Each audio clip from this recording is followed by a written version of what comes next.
उत्तर Korea के शासक Kim Jong Un ने अमेरिका और दक्षिण कोरिया को परमाणु हथियारों के इस्तेमाल की धमकी दी। उन्होंने बयान दिया कि अगर उत्तर कोरिया की दोनों देशों से जंग हुई तो वो उनके खिलाफ परमाणु हथियार का इस्तेमाल करने के लिए तैयार है। यानी किम ने खुलेआम बोल दिया कि वो अमेरिका और दक्षिण कोरिया से टकराने के लिए तैयार हैं और जंग होने पर उन पर परमाणु बम तक दाग सकते हैं।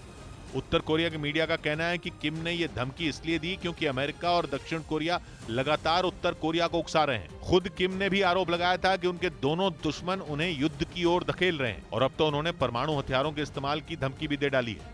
किम जोंग उन ने 1950 से 53 के बीच हुए कोरियाई युद्ध विराम की 69वीं वर्षगांठ पर पूर्व सैनिकों को संबोधित किया और चेतावनी दी कि अमेरिका और दक्षिण कोरिया से जंग होने पर वो परमाणु हथियारों का इस्तेमाल करने को तैयार हैं।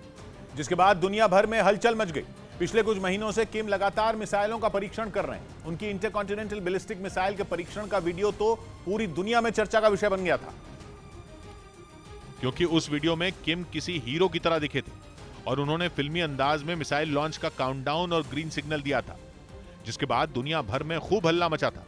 किम यही नहीं रुके, उत्तर कोरिया के मिसाइल परीक्षण की लगातार खबर आती रही, लेकिन जिस खबर ने दुनिया को हिलाकर रख दिया वो थी उत्तर कोरिया के एक नए परमाणु परीक्षण की तैयारी की, जिसके बारे में पता चलते ही अमेरिका और दक्षिण कोरिया की नींद उड़ गई और आनन फानन में दोनों देशों ने उत्तर कोरिया के खिलाफ तैयारी शुरू कर दी। साथ में एक साझा सैन्य अभ्यास भी किया, जिसमें अमेरिका और दक्षिण कोरिया की सेनाओं ने एक साथ मिलकर किम को खुली चुनौती दी। जिसके बाद किम भड़क गए।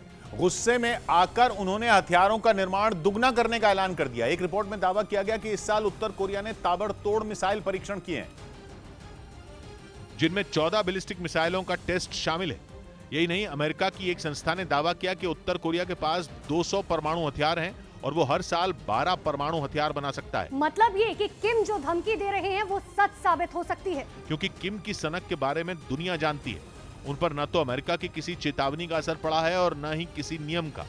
उल्टा जब जब दूसरे देशों ने उन पर दबाव बनाया है, उन्होंने हथियार बनाने तेज कर दिए। खबर है कि इस बार भी वो वही कर सकते हैं। अमेरिका और दक्षिण कोरिया को धमकी देते हुए उन्होंने यही ऐलान किया और घोषणा कर दी कि उत्तर कोरिया अपने हथियारों का निर्माण दुगना करने वाला है। किम को दक्षिण कोरिया वैसे भी फूटी आंख नहीं भाता और जब से वहां नए राष्ट्रपति ने कुर्सी संभाली है वो और भड़के हुए हैं, क्योंकि दक्षिण कोरिया के नए राष्ट्रपति ने सत्ता संभालते ही उत्तर कोरिया के खिलाफ आक्रामक रुख अपना लिया है। अमेरिका के साथ साझा युद्ध अभ्यास करके उन्होंने उत्तर कोरिया को खुली चुनौती भी दे डाली और खबर है कि दक्षिण कोरिया ने उत्तर कोरिया के परमाणु हथियारों का जवाब देने के लिए किल चेन प्लान बनाया है, जो बहुत ही खतरनाक है क्योंकि इस प्लान का आधार होंगे स्टेल्थ लड़ाकू विमान, जो उत्तर कोरिया में घुसकर परमाणु हथियार ढूंढेंगे और उन्हें बर्बाद कर देंगे। स्टेल्थ लड़ाकू विमान की खासियत है दुश्मन के इलाके में चुपके से घुस जाना, क्योंकि इसकी तकनीक की वजह से दुश्मन के रडार इसे नहीं पहचान पाते।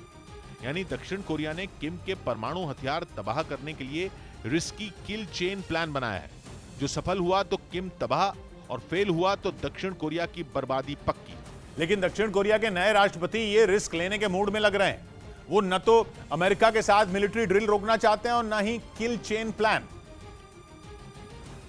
क्योंकि खबर है कि किल चेन प्लान को सफल बनाने के लिए 2028 तक दक्षिण कोरिया 20 F-35A लड़ाकू विमान खरीदने वाला है। साउथ कोरिया के पास पहले से ही 40 F-35 लड़ाकू विमान है, जिनमें 2028 तक और विमान जुड़ जाएंगे। कहा जा रहा है कि दक्षिण कोरिया की इन सारी तैयारियों की भनक किम को लग चुकी है, जिसके बाद उनका खून खौल उठा। वो अमेरिका और दक्षिण कोरिया पर उन्हें बदनाम करने का आरोप लगा रहे हैं। यही नहीं, किम के देश का मीडिया तो अमेरिका पर उन्हें उकसाने का आरोप भी लगा रहा है, जबकि दक्षिण कोरिया का मानना है कि किम की हरकत ऐसी है जैसे उल्टा चोर कोतवाल को डांटे। मतलब यूक्रेन जंग के बीच उत्तर कोरिया और दक्षिण कोरिया युद्ध के मुहाने पर आकर खड़े हो गए हैं, क्योंकि किम ने अमेरिका को जो धमकी दी वो असल में दक्षिण कोरिया के लिए थी।